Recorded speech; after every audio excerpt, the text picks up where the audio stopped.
evening, and thank you very much for joining us on Thursday Chat with Pilato. I'm excited about today's chat, and I do hope that you find this chat interesting and educative as usual. I'm excited as I'm joined by very interesting women leaders who have agreed to sit with us and share just as much as they know on climate change and where we are as a country.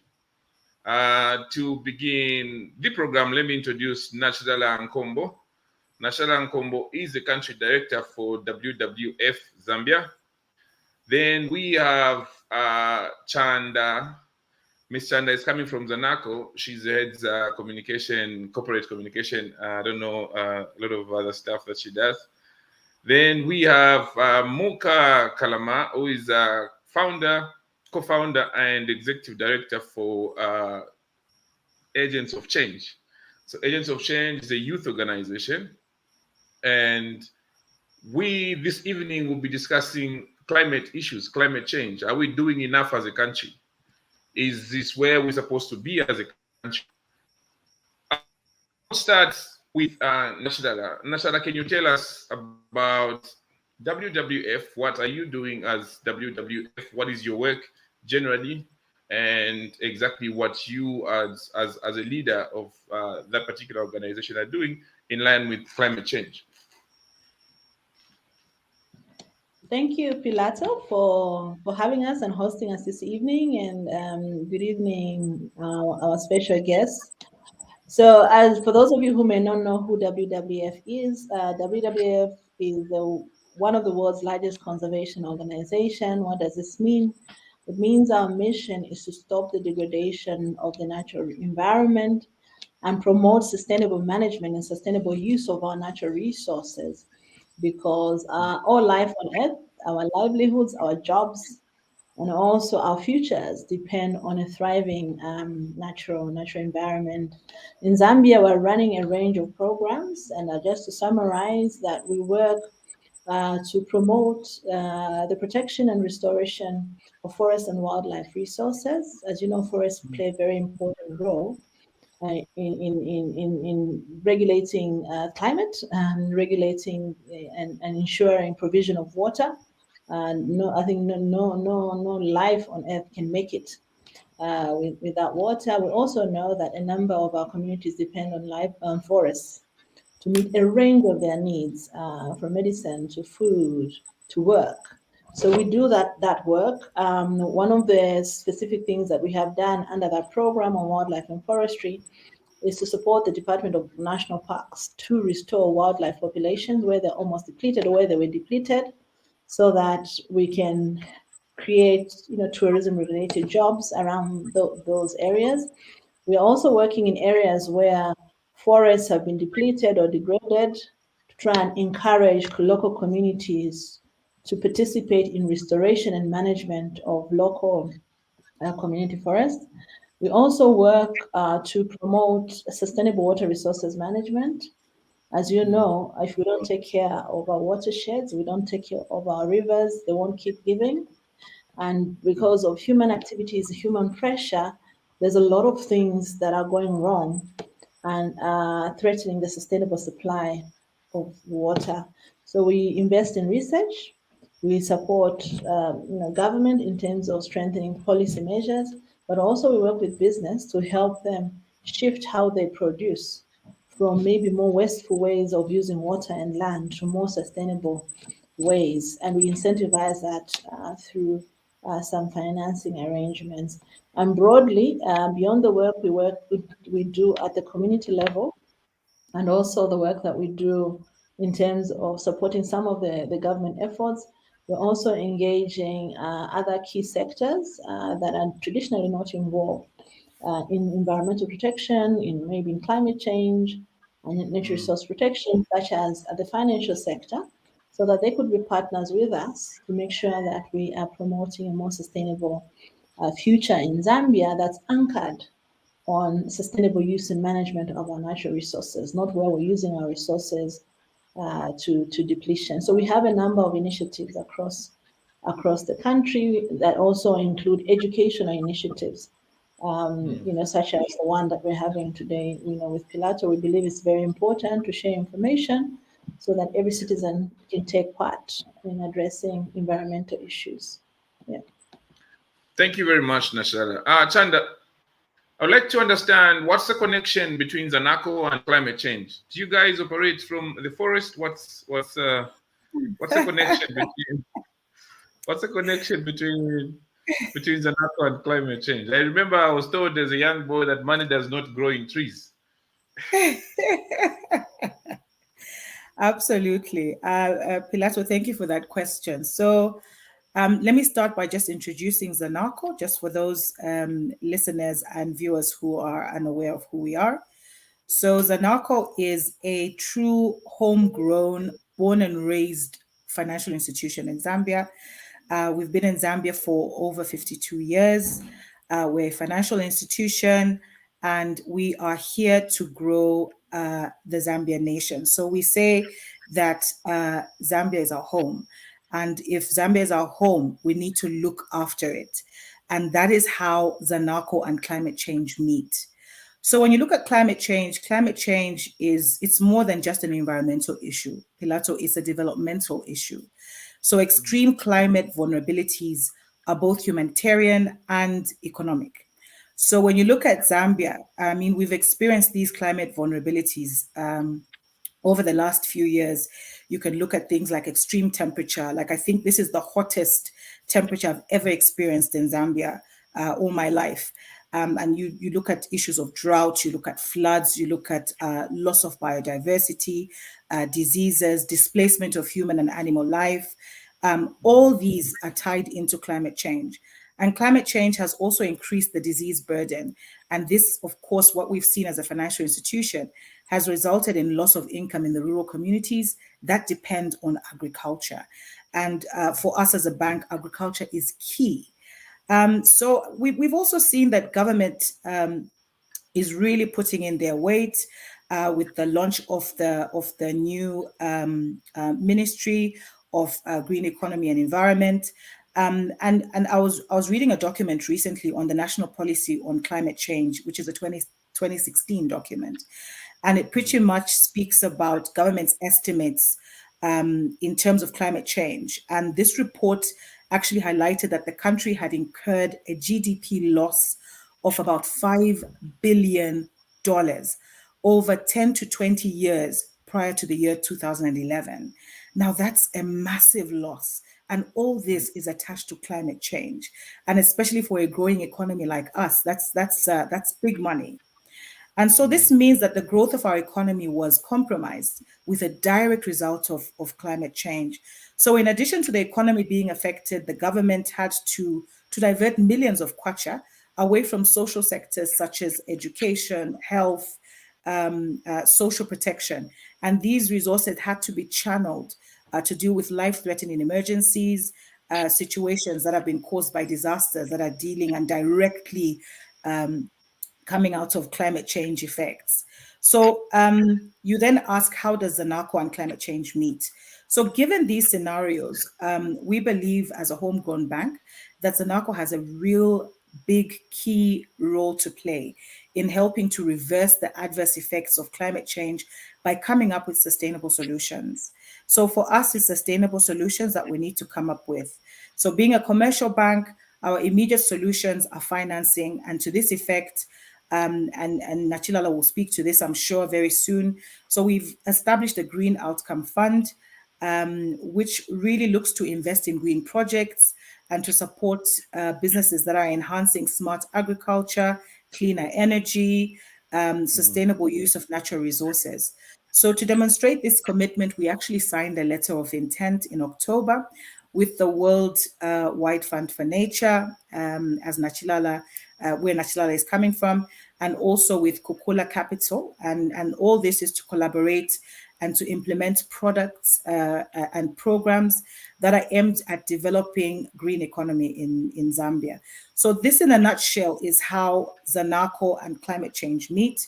So a lot to do with the business, a lot to do with the fact that for us to grow the economy, we need to be able to put climate change at the forefront.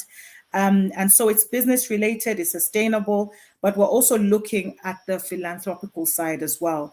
And so for our corporate social responsibility as ZANACO, we've actually pledged to plant 1 million trees over a period of 3 years across the country, of course, focusing a lot on schools as our main target. And our focus is not just planting any other type of tree, but we're really looking to planting fruit trees, which would also ensure food security and also be income generating as well. Thank you very much, Ms. Chanda. MUKA, hi. MUKA. Yes, hi. Yeah, I thought you were meditating on our behalf. Can you tell us what Agents of Change is and what exactly do you do in this space? Okay.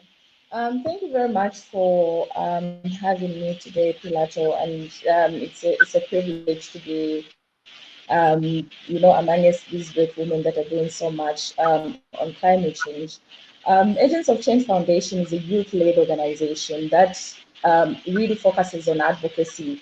We use radio as a tool for advocacy, and ours is really to give, capacity building to young people, from the ages of about 14 to about 18, somewhere there, to be what we call youth reporters. And so what these youth reporters do is that once they're trained in basic media and radio skills, they start running shows that are focused on, climate change. And we are running these shows in 5 different towns and radio stations across the country.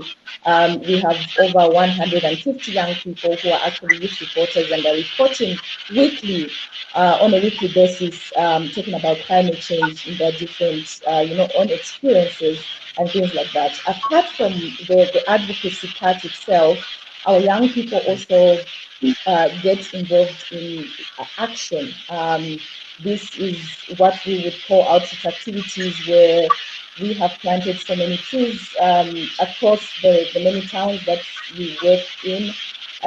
We do city cleanups, and also our target has been school-going children, and so we go into schools where there are environmental clubs, because we do believe that we need to start when young people when people are still young, and once you give that knowledge to them, they will be able to go with it and understand really what the environment is and how they can help. And so we work in different schools also, focusing on environmental clubs and really just trying to build capacity in teachers who are working with these children in these environmental clubs, and the children themselves, giving them more information. And our young people's advocacy really goes beyond what we would term just as radio. I think they're doing so much in terms of climate change advocacy through now what is social media. They're using so much of social media to talk about how the climate is affecting them, and also reporting from their communities real life experiences. I think it's very important when people tell their eye stories. These are real stories of climate change. Imagine a child or an adolescent talking about how floods have affected them in Kanyama, or how droughts have affected them in some part of Zambia. So these are real life stories that our young people go and talk about when they do advocacy. And we do believe that when they do such a thing, I think it really resonates with people, because people are going through such kind of things. And so when they hear such stories, it really resonates with them. And as an organization as well, we are so much on engaging young people across the country. Apart from the young youth reporters that we have a base of volunteers, of young people who are doing great things, amazing things in their communities when it comes to climate change advocacy. And so I think in a nutshell, that's what we are focusing on. Thank you very much, MUKA. So what I'm going to do is I'm going to play a video that just paints a clearer picture of what climate change is. I understand that climate change is simple and abstract concept for so many of our viewers, but I do believe that this video paints a clearer picture, and then we can resume this conversation after the video.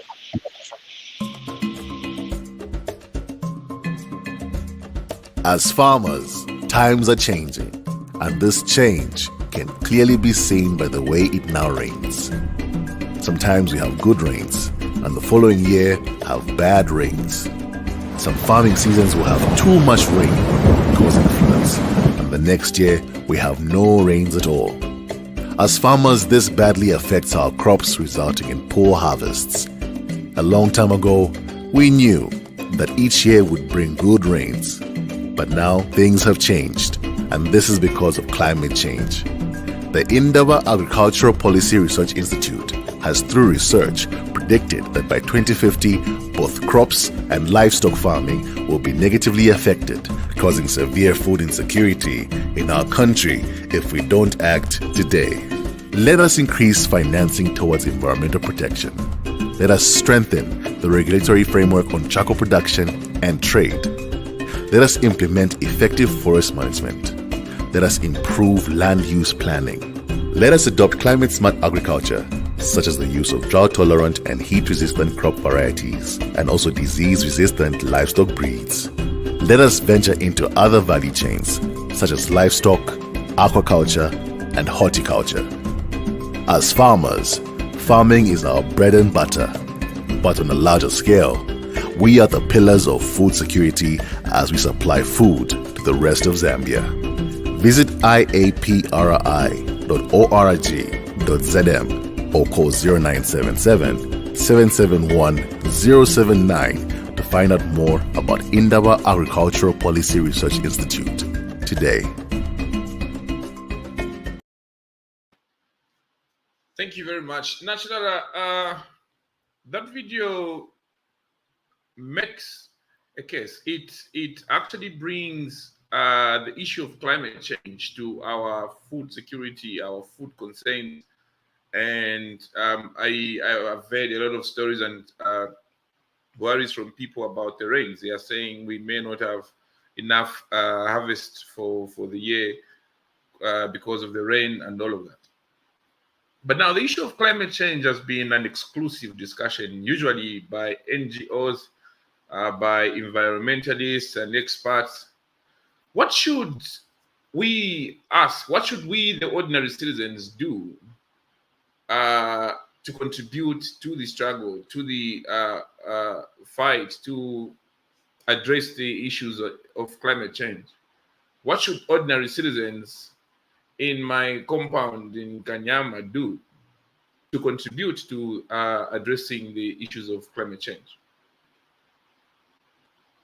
Thank you so much, Pilato, for that question. Indeed, the role of the ordinary citizen, the individual, is very important in the successful fight against climate change.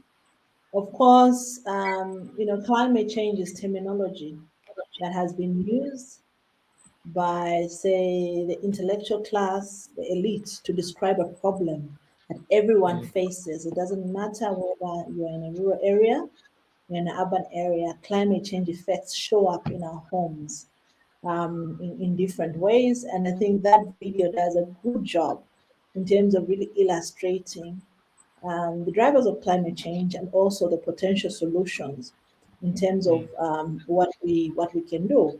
So I think the first point in terms of what a citizen can do is first to realize that we may not have been calling it climate change in our community, but we're worried about things like drought.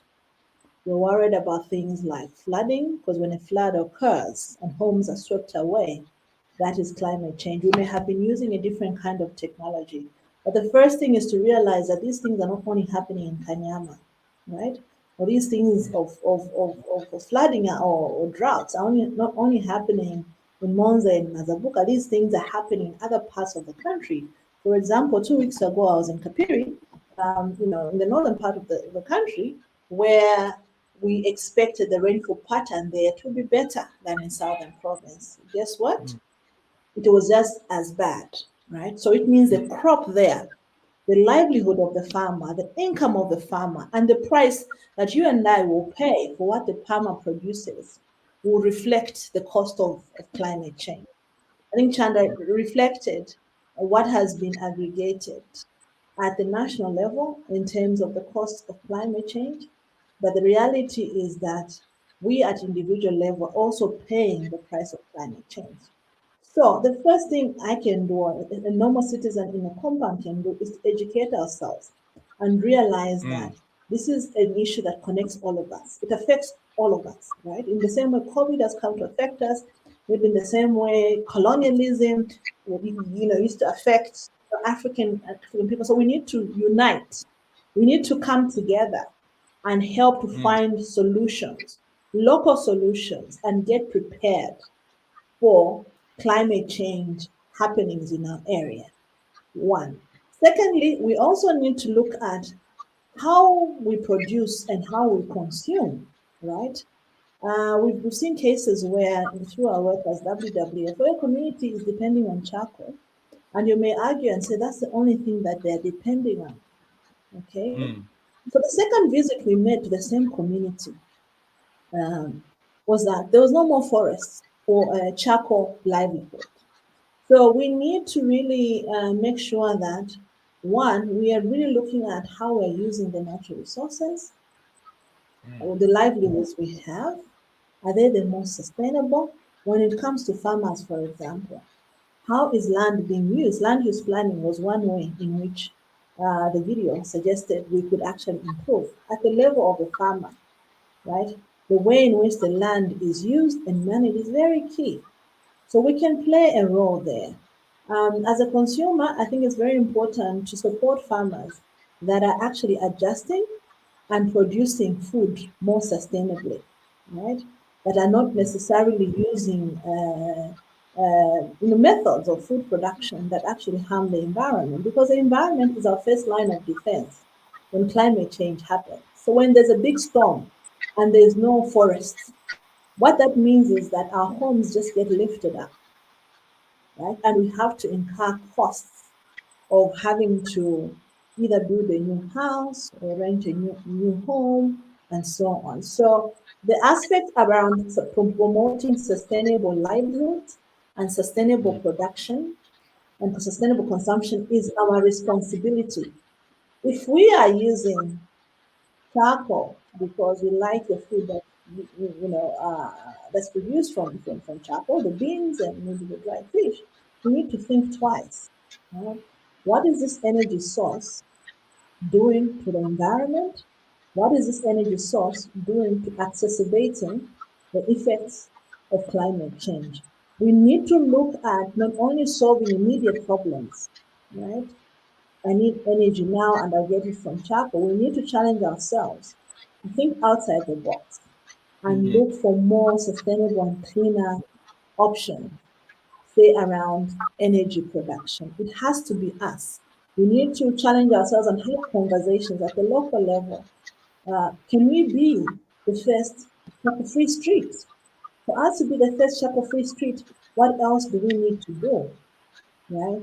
To really make sure that we're not only educating, but we're taking action at the household level to change the way we produce and the way we consume. The third point is that the challenge of climate change is so huge, right? We need to combine our voices so the government listens to us. The problem of climate change is not just an environmental or development crisis, it's a leadership crisis. We are where we are today, okay, where climate change can render agriculture a failure, can render our energy a failure, can render, some justification for our forests being lost, almost like creating problems for the future. It's critically important that we bring our voices together, we reach out to decision makers, politicians, to make the right order of policy decisions and policy investments that are going to protect the most vulnerable to climate change, but also protect the economy from the negative effects of climate change. You see, climate change issues are a little bit like it's a risk to any business activity or economic activity. It's almost like COVID, right? When there's too much COVID in a company, there's no production. So if, say, Chanda's clients are all farmers who've been impacted by climate change, it means her balance sheet is also going to be affected. Their own incomes, their own ability to support their families is going to be impacted. So we need to bring a sense of agency and not say this climate change problem is for them over there. It's for all of us. And we need to see what it is we need to do from our point of influence to be part of the solutions to resolving climate change. What you're doing in Pilato right now is one example. You are engaging people involved in the fight. You're engaging the public.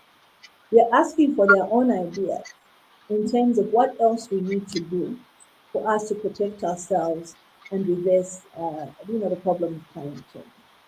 Thank you. Thank you, Nachillala. I would like to understand also from you.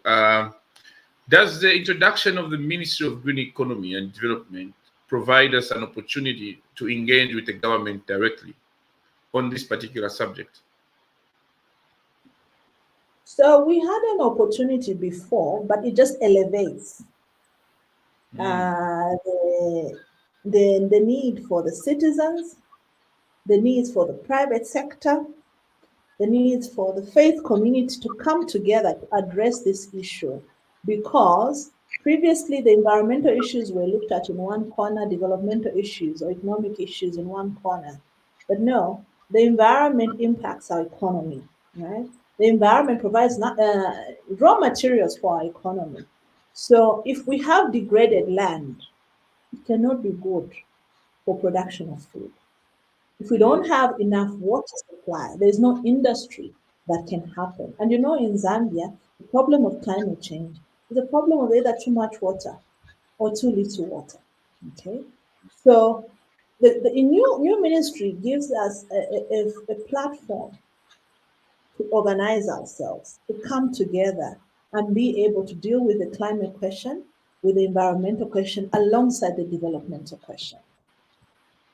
Thank you very much. Chanda, I'd like to understand from your perspective, do you think the business community in Zambia is doing enough? From where you stand, do you think there's enough being done, especially from your sector, from the business community? I obviously don't expect you to speak for everybody, but from your perspective, do you think you're doing enough as business community in Zambia in responding to issues of climate change and supporting the initiatives that are happening, especially at the community level, with young people, with women? Do you think the business community is doing enough to support and respond to those initiatives? Thank you, Pilato. That's a really good question. And the answer is yes and no.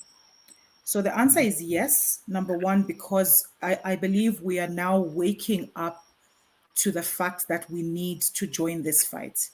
I believe businesses are actually waking up and saying we need to be a part of this. And no, because we're not doing enough and we can do so much more. So companies need to stop treating climate change as a corporate social responsibility issue. It's actually a huge risk to the business. So of course, a company's climate policy will be affected by different stakeholders' expectations on their corporate social responsibility. But the effects of climate on companies' operations, they're now so tangible. They're so real. Even here in Zambia, the effects are so tangible and they're so real. So this issue for me is actually best addressed at strategy level.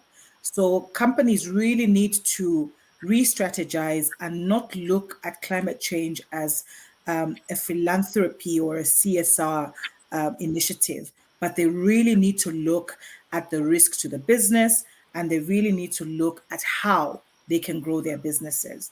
So that said, Pilato, there's no one size fits all when it comes to climate change for business. So each company's approach will depend on its particular business, and they should be addressed based on their overall strategy. So business leaders need to start treating things like carbon emission as costly, because at the end of the day, if it's not costly now, it will be costly in future. So companies need to really reassess and reduce on these vulnerabilities, and they need to treat, they need to really look at climate-related environmental and economic shocks. Because these are really affecting businesses. If they're not affecting your business now, they will affect your business in the future. So the business community needs to get these basics right, and they need to make sure that they ensure that their operations are running effectively and smoothly, and that they're taking into account climate change. So that said, Pilato, you also spoke about women and the youth. So, you know, when we look at the women and the youth, you know, these are a very critical demographic for climate change, because of two things. So firstly, climate change justice is about securing the earth for the future. We all agree to that. But who is the future? It's the young people. It's the youth. Secondly, the fight against climate change requires a change on how we do things. It's a paradigm shift. It's a mind change shift, and the women and the youth, they constitute more than half of our population, not only in Zambia but across the world. More than half of the world's population is female and youth. So we need to change the mindset of this demographic, and we need to let them know how climate change is going to impact our future. So one will ask, how have women and youth been affected? In Zambia alone, when you look at issues to do with the floods, some schools had to close because of floods in the rural setup. Some schools became inaccessible. We were hearing situations of roofs flying off, and all sorts of things. So children and the youth could not go to school. You can see the increase in tropical diseases. And, you know, when you look at the woman in the rural area, the woman is the primary caregiver at the household level. And so when the woman is affected by disease, then you literally have the whole household at rural level on standstill. But then there's also the things of agriculture, and in terms of agriculture being a main economic activity for both women and the youth. And so climate change has meant loss of income due to droughts, due to floods that have wiped away entire crops. And we saw this in the video that you shared, Pilato. So reduced government spending on the social sector, and I spoke to this earlier, because funds are now being channeled to disasters. So this has impacted the quality of life for women and the youth, particularly in the rural population that is heavily dependent on government support.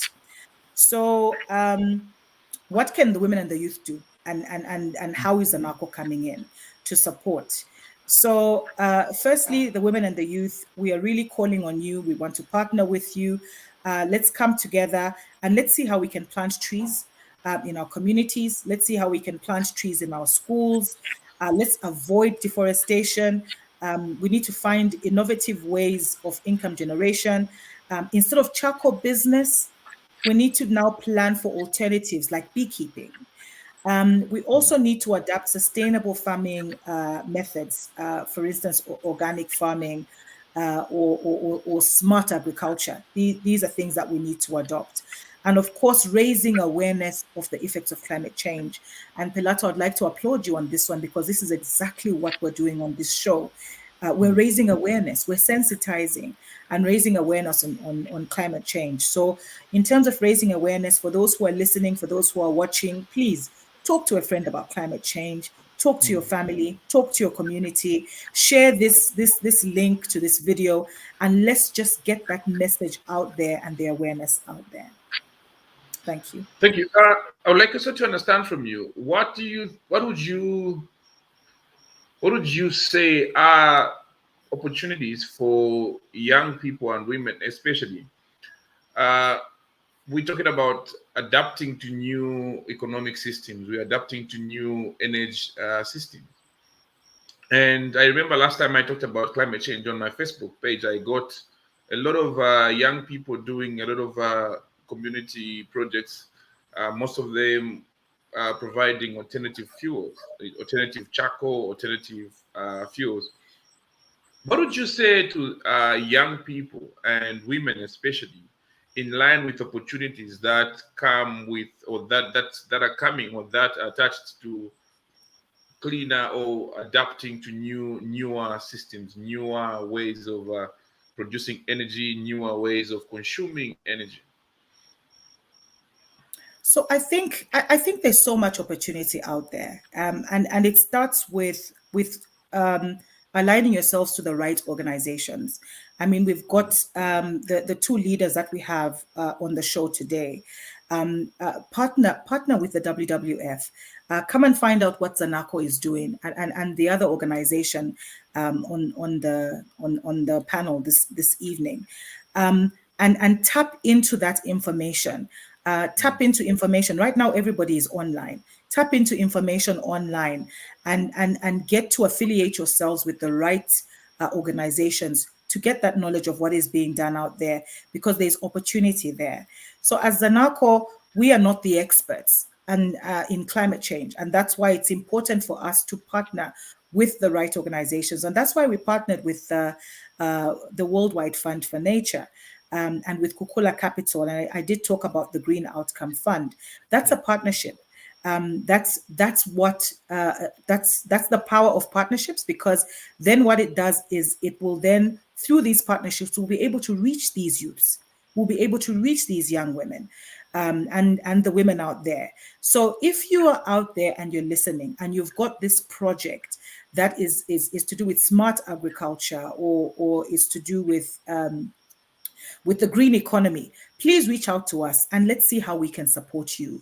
Let's see how we can partner with you and help you grow that business and make that business sustainable. As ZANACO, we have partnered with reputable international DFIs, and we're actually working with these DFIs to upskill our staff. So our frontline staff, they're being upskilled by these international DFIs in terms of skills to do with climate finance. Like I said, we're not the experts, but we're partnering with the experts to get the expertise and to get the skills. So with these skills, we'll then be able to provide sound financial advice and structure credit facilities for our customers that speak to the nuances of climate vulnerabilities. So my advice out there is please reach out to us. Partner with us, partner with the organizations in your community that are dealing climate change, and let's see how we can support you. Thank you very much, Chanda. So DFIs, those are direct foreign investors, right? Yes. Okay, good, thanks. MUKA, you're working with young people. And young people are the citizens of the present and the citizens of the future. Are you happy with what is happening? Are you happy with the work of the young people? Are you happy with what is happening? Thank you very much, Pilato. I think for young people, the situation is that young people are really keen on coming on board. I mean, I've heard, Chanda talk about how young people, how there are opportunities, like even at ZANACO, to come and, partner with young people. So far in our country, I think there are a lot of initiatives. I mean, we're working with so many young people who have great ideas and are working around climate change, it could be advocacy, adaptation, mitigation, and all these other things. And so these young people are facing numerous challenges. And I think one of the challenges that young people really face is that of technical support when it comes to, their work in climate change or climate change financing itself. So I would say I'm happy in a way because young people have taken it upon themselves to actually do something about climate change, even in the face of adversity, where they do not have access to financing, where they do not have access to technical support and other platforms and opportunities that they would potentially use for them to actually do the work that they are doing in climate change. So on that part, it's really an upload. But on the other side, I think we really need more intervention when it comes to supporting young people, when it comes to bringing them on board and ensuring that young people are part and part of the solution. I mean, we can all attest to the fact that in a lot of NGOs, we have so many young people who are bringing ideas, to the table, bringing ideas on climate change solutions in terms of innovative ways of how they think they should do things. We think of how they are coming up with projects in the circular economy, smart agriculture and things like that. So the only way that we can help these young people is give them the support that they need, bring them on the table and ensure that whatever that they come up with is really supported in a way. And also the fact that in this time and age, young people are already experiencing this, the effects of climate change. I mean, it could have been about 10 years ago when we used to say a lot, talk a lot about the effects of climate change. And obviously people then thought that, oh, this is a foreign concept, it's from the Western world. We do not have effects of climate change. Or maybe there were, these leaders who were thinking that the effects would not come as soon as we are, they're being felt now, because we thought it's for the future.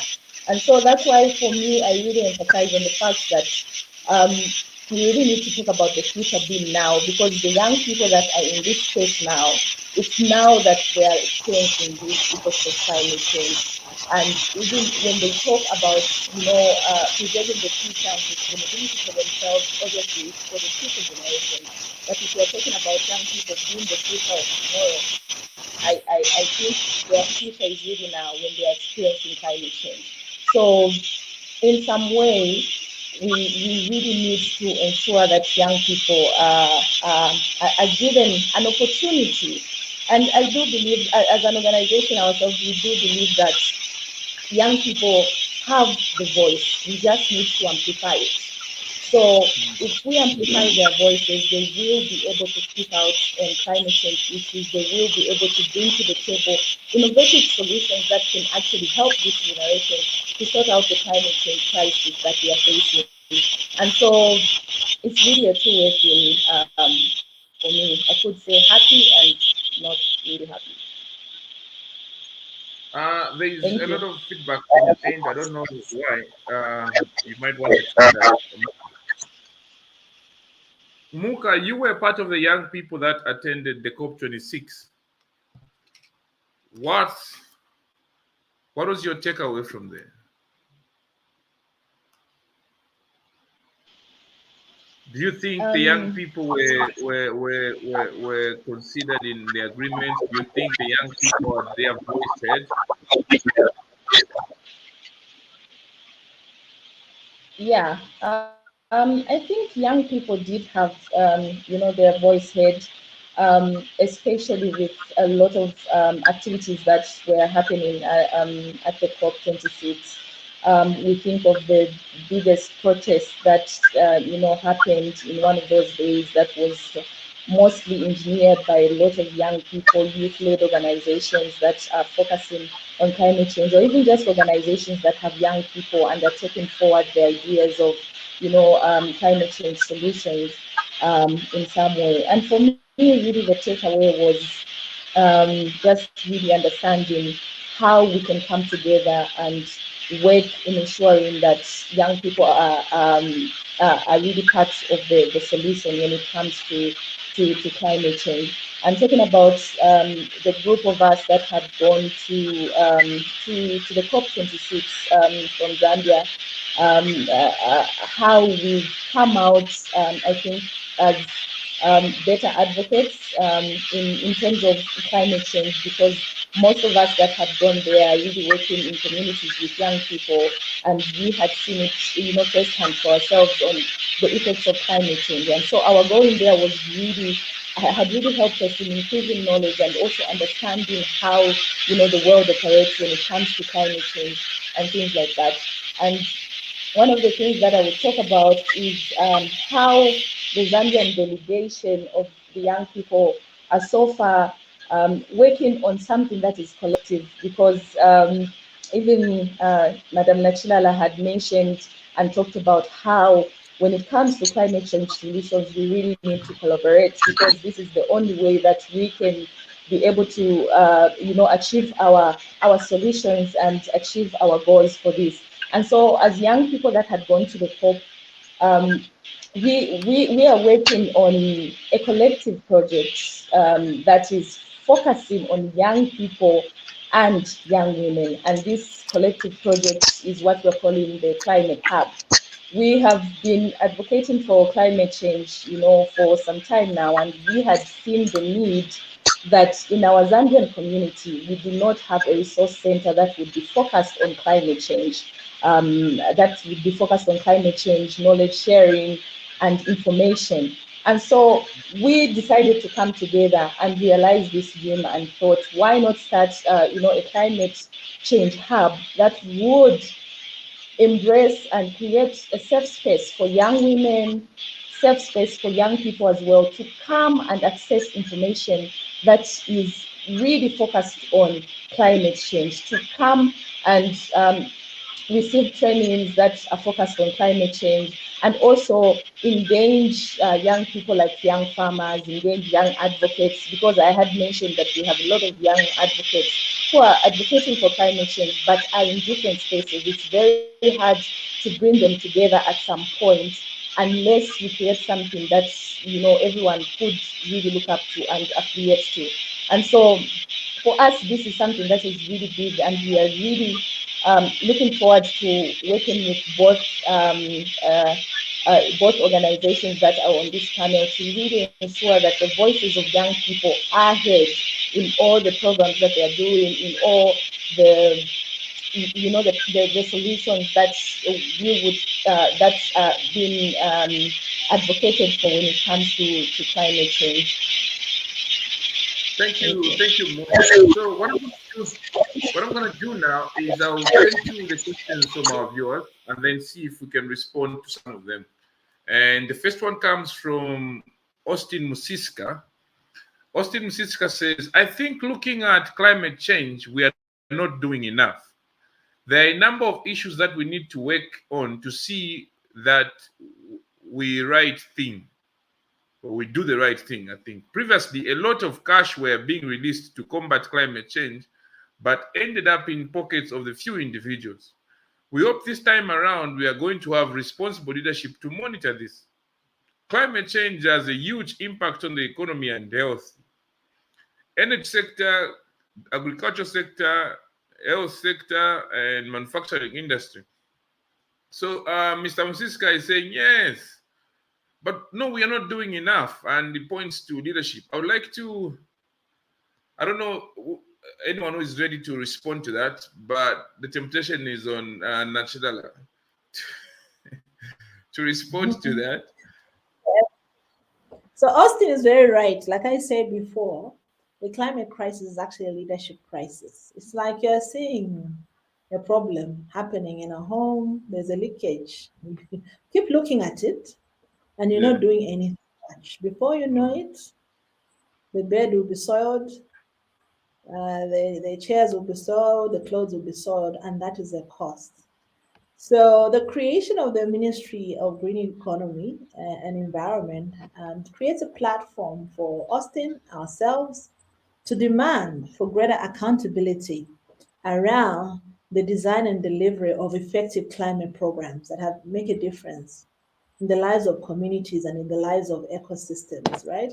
So you find that we get vulnerable to climate change because we're not taking care of our ecosystem, where these environmental resources come from, that support our livelihoods, that support our economy, that protect us from climate change. So I almost feel like we now have a new platform, new lease of life for us to work different in the fight against climate change, which is why, as WWF, we're not satisfied with the work that we're doing in a number of communities to support farmers that are shifting their agriculture sort of approaches, right? We've built over the years a network of extension agents that have knowledge around climate smart agriculture. We're working with over 6,000 farmers, but we know that that is helping some communities, but it's not enough.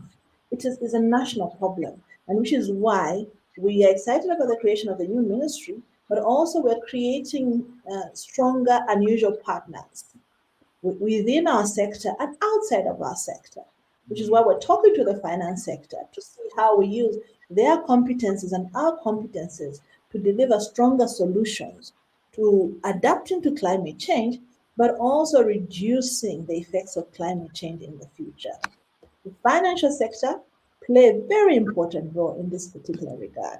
We know that SMEs are, the source of jobs, most jobs in the country, right? But they also face the same risk of climate change to their businesses.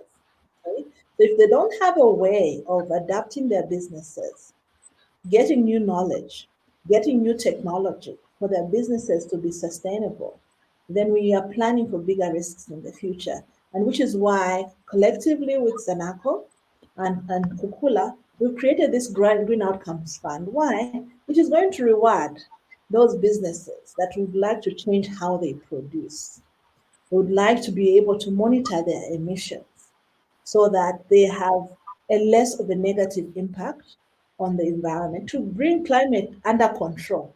It will take a whole of a society approach. Okay? Social groups have to do their part, business groups have to do their part, politicians have to do their part.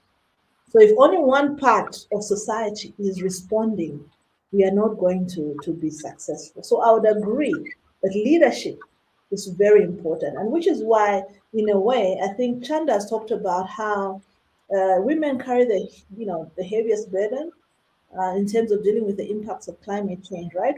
When there are displacements, when there's food insecurity, and all kinds of problems. We also think one of the climate problems is that the leadership of women, such as Mutelerenu, is not recognized. There's not enough women led solutions that are there, and which is why we created this platform of women CEOs who have committed themselves. Right, these are people who are serving their institutions, their countries already, and having an impact. But this is a group that has decided to come together from different fields to amplify the agency of the need for bold action to resolve the climate challenge. They've committed themselves not only to educate, use their platforms to educate on how to reverse climate change, but also to mobilize investments, right?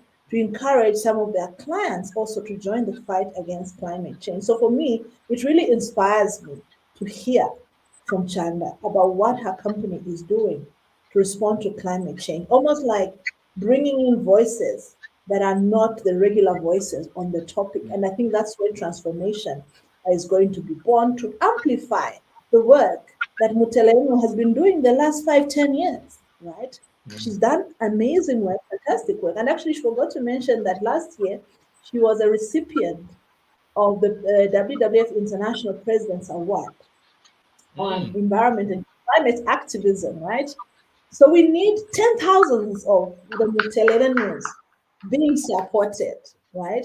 And even though climate change is a problem, is a cost, is a challenge, I want to say to the young people listening to us, that climate change is also an opportunity. Why? It is challenging us to find different ways of doing things. Okay. And in finding those different ways of doing things in terms of really mobilizing the knowledge and technology, the new business opportunities that are created.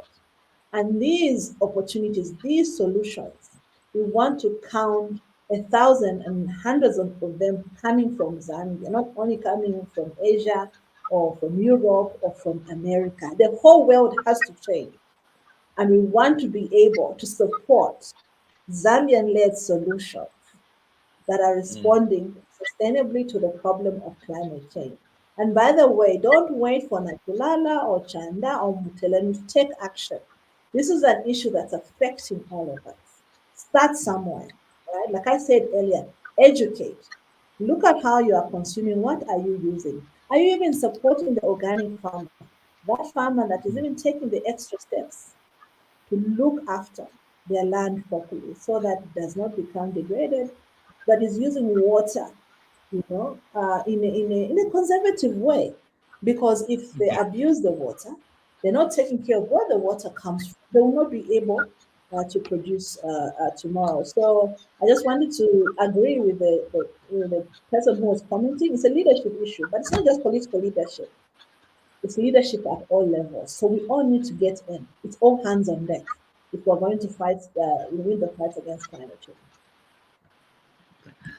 So this one is Joseph Tembo. Joseph Tembo says, as we seek to overcome triple planetary crisis of climate change, of nature and biodiversity loss, and of pollution and waste, we must tap into the vision and determination that made 1972 possible to reimagine global governance for people and planet.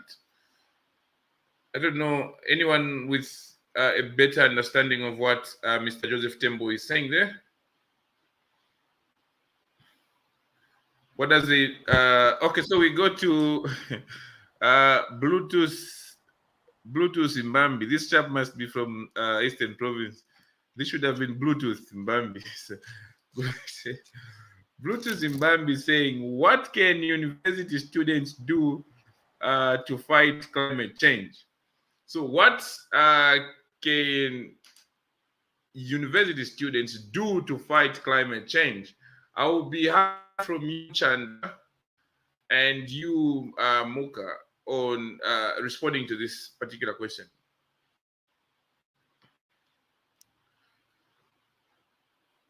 Chanda, you are on mute. Okay, there we go. Had to unmute. Okay, so thank you, Bluetooth, for that question. And I think we've already spoken to it. And so just to emphasize, there's a lot that the youth can do in terms of supporting this cause. And we talked about the fact that there's a lot of opportunity to plant trees. So as university students, if, like I mentioned earlier, ZANACO is embarking on a project to plant 1 million trees over a period of 3 years. So if you do have that portion of land on your campus at your university, please reach out to us. We're really looking to make a difference in a number of places. And I did mention that we're looking to plant and this to be income generating for whichever schools or universities we partner with, because we're looking to plant fruit trees, which will not only help with the food basket, but also income generating. And I think what's important for the youth to also to remember, and even as it being in the university, sensitization is key. And I believe we can all play a part to sensitize. So Bluetooth, even with your university, please begin the sensitization. If you need any of us to come through to your campus or to host virtual discussions as well, where we can come and share what we can in terms of climate change, please reach out to us, and we are happy to come on board. But sensitization is key.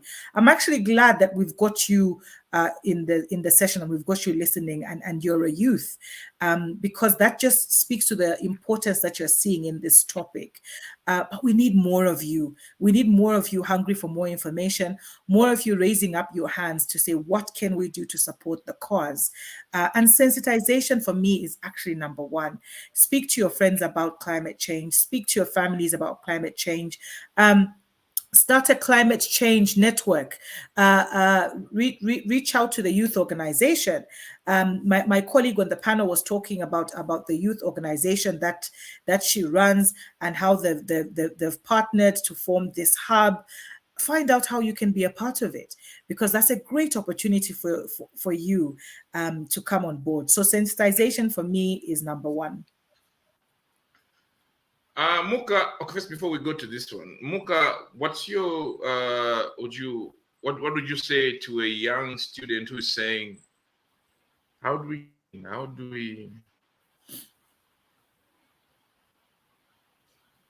okay, we seem to so this one is coming from Augustine Kajimu, is saying there is a Can I comment on the youth, students? Yes, you can. Yes, you can. Yes, you can. And then find time to discuss the 1972 question as well. So I think for All young right. people, you are very powerful. For university students, they're very powerful, and there's a lot that you can do, right? So the sensitization is one of them, but you need to be more critical. Look at your university or college or school curriculum. To what extent is it covering the issues of the importance of climate change, what's causing climate change, and the solutions to climate change? We don't want you to leave university without that basic knowledge in terms, if you're an engineering student, Mm. to what extent is your curriculum being transformed to equip you, to give you with that knowledge that you need to go out and work in a climate change context? That's very important. Secondly, in your sensitization activities, I did say that as young people, you're very powerful. We need you to amplify and advocate for communities that are very impacted by climate change. Some of them do not have access to media. Some of them do not have access to Pilato the way you do. Bring the issues to the decision makers, Mm. to the leader, the impacts of climate change. Thirdly, I talked about innovation. You're at university, you're at a college, right? Think about how your climate change clubs can be innovation clubs. Let it be the place where you are brainstorming solutions. We don't want to be tired with talking about the problems. We want you to shift the conversation on climate change to be about really bringing a focus to solutions and how solutions can be upscaled by the likes of WWF and ZANACO, or finding new solutions, right, that work for different communities. So I'm calling upon you to lead. We want to hear more and more of what you are doing within your sphere of influence to contribute to the fight against climate change. Thank you. Uh, so we obviously lost time, but I would like us to read a few more questions and comments, and then I'll let you respond to them, and then we can close. So this one is coming from Trudy Hope Kaila. Trudy says, we have developed an app to plant trees. Trudy and team have developed an app that plants trees. Wow. The other one is coming from Augustine Kajimo. Augustine says, there is a perception that the fight against climate change is for the rich. We need to see how we can reach the regular person with simplified information so that we can increase the impact. Allow me to read as many as possible, so then we do not which one is this? This one is Natasha Snagsakala. Natasha says, MUKA KALAMA, how do you engage us other youths that have keen interest in climate change but didn't have an opportunity to attend COP26? MUKA, how do you engage other young people that have keen interest in climate change but did not have an opportunity to attend COP26? This one, in 2021, young people were given 30,000, but it did not benefit everyone, and there was no accountability. Oh, there was even giving money somewhere. Let me see if there is anyone that's asking a stinging question. That will be okay. Maybe as I'm looking for the other question, you can respond to that. Obviously, I would like to start with you, MUKA. MUKA keeps disappearing when I tend to her. Anything that you would like to respond to, Nachillala? I mean, I can chime in, Chanda. If you have anything to say on those points, especially the app, I'm excited about it. But yes. Go ahead, Nachillala. Okay, do you want? All right, excellent.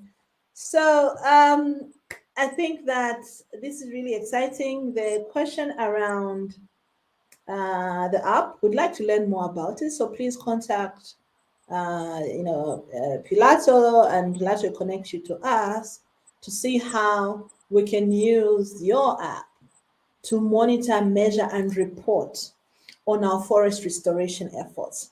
In the morning, earlier on in the discussion, Pilato did say that when he was young, he heard that money does not grow on trees. Working in the environmental sector, I have learned that money grows on trees. Okay? Money is capital. I mean, trees is capital. Well, why am I saying that? Right? You see, we've been hearing about Mukula, right? That's money. We've been hearing about charcoal, right? But there's a range of forest-related economic activities that can improve our people's lives without cutting down the trees, right? We've talked about the issue of honey production. Certain countries, they depend on export of honey, trees standing, forests remaining intact for them to export honey.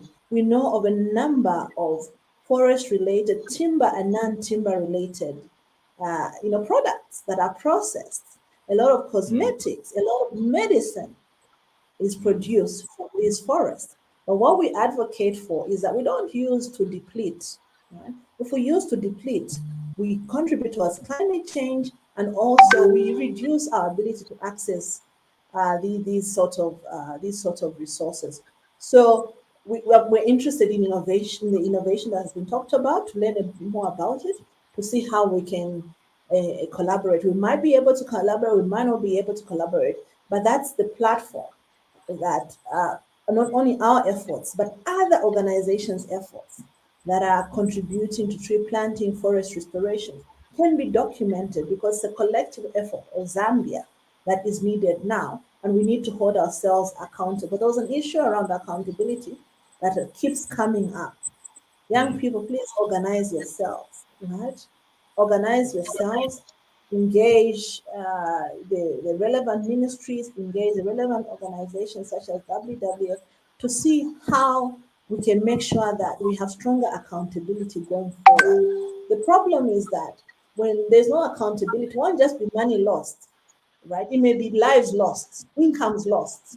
So the consequences of not promoting accountability are very serious. So let's come together and see ways in which, in a very simplified way, we can have stronger accountability. We've been told that there's money going to the districts, constituency development fund, right? It's not just the money from ZANACO or from ABSA or city that can come into communities to respond to problems. The CDF, to what extent are you taking advantage of the CDF platform to communicate the issues that 25 million could solve that will build resilience towards climate change? It could be related to education, it could be related to agriculture production, it could be related to energy production. Let's just change our society, because now we have information, we have knowledge. We can't keep using the same solutions we use yesteryears that will not protect us from the impacts of climate change. And then to the first question on 1972, in 1972, we were not feeling the impacts of climate change when the first UN conference on human development and the environment was held as we are today. So the impacts we're facing, the cost of climate change, are really indeed reminding us that the planet's capacity is limited. If we overuse it, we are creating problems for ourselves in the future. And which is why the whole concept of sustainable development comes in, the whole concept of sustainable production, the whole concept of sustainable consumption comes in. We can't be indifferent anymore. Otherwise, we'll hand over Earth to our children and our grandchildren, where there'll be more difficulties just to live and to survive. Thank you. Thank you very much, Nachillala. Chanda, would you like to add any thoughts to that? Just to say that I'm equally excited about the app, so the tree planting app. So as Nachillala has said, please reach out to Pilato, and Pilato do share that information with us. Like I said earlier, we're really keen to planting 1 million trees across the country over the next 3 years. So if this app is something that we can use to make that burden lighter, then please do partner with us. And I'm excited that it's a young person that has come up with this app. So this is the youth that are putting in their weight in climate change. So that's absolutely amazing. And innovation is key in climate change. So if you've got that innovative idea, that innovative initiative, please do see it to fruition. Do reach out to us and let's see how we can support you and help you fulfill that dream to make a difference. And I would also like to urge all organizations out there, all corporates out there, all organizations that are listening in. Pilato, I know you'll be winding down the conversation soon, but there's so much opportunity in this space. There's so much difference that we can make together. So please do come on board and do make that difference. This fight is not just for ZANACO, it's not just for WWF, it's not just for MUKA, it's not just for Pilato, it's for all of us. It's for our communities, it's for your neighborhood, it's for your community, it's for your city, it's for your planet. So please, let's come together. Let's work together. Let's see what we can do. There's so much that we can do. I mean, talk about deforestation in our country. We need to make sure that we plant more trees, that we're planting more trees than we are cutting down. We need to make sure that we're giving the charcoal burners alternatives for their businesses, and not just for them to focus on charcoal, but there are other alternatives we can give them. Sensitization is key. Education is key for us all to come on board and play a part. So as ZANACO, we are pledging to come on board. As ZANACO, we're partnering with the right partners, and that's why we've partnered with WWF and with Nachillala, because we know that that is the way that we can make a difference. We can't do it on our own. And we're urging you all out there, if you're listening, whether you're an individual, whether you're a cooperative, whether you're an organization, please join us and let's do this and let's make the difference. Thank you very much. I would like us just to read one comment and then I will conclude. So this one, it says, this is Kelly's Sakajila, says, more sensitization meetings is needed in rural areas of Zambia, like in Pika, Kanchibia, and Kasama, on the impact of climate change. Many rural people still don't understand the change in climate, and they are still cutting down trees, especially during the harvest of caterpillars. This guy just started to mention my villages. Huh? Yes. Yeah. So I would like to conclude this discussion. Is there anything you'd like to share, Nachillala, in conclusion, and you, Chanda, before I say goodbye to our viewers? Well, just to say thank you, Pilato, for creating this platform to engage your viewers, your followers, the young people. Climate change is our business, all of us, right? And we'll be doing a disservice to ourselves, to our nation, if we decide to sit back and be armchair critics. Maybe WF is not doing it perfectly, maybe ZANACO is not doing it perfectly, maybe Pilato is not doing it perfectly, but we need to come forward and make sure that there are big actions, big investments, big changes that are happening to secure our future and to limit the price we're paying for climate change. So I just want to thank everyone for the opportunity to engage this evening. I'm really looking forward to hearing from you, learning from you.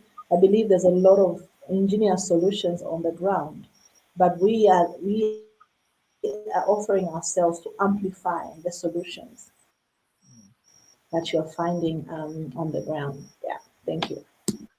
Thank you, Nachillala. Chanda, your concluding remarks? I think I've already summed it up in terms of my conclusion remarks, but Pilato, just to say thank you to you. Thank you for this fantastic platform where we've been able to socialize and to sensitize. So this for me is an extremely important platform. So a big well done to you, Pilato, and please do continue with these discussions. We're here to support you as much as we can. Thank you so much for those who tuned in, who have watched, who have listened to the discussions. Thank you for the fantastic questions that came through. We're really looking forward to working with you to make this difference when it comes to climate change. And together we can do it. So let's just put our hands together. Let's all come on board and let's all make that difference. Thank you. Thank you very much. Thank you very much for agreeing to be part of the program. Thank you very much for everybody that tuned in and participated and listened. It's been Thursday Chat with Pilato. Catch you next time, same place. Thank you.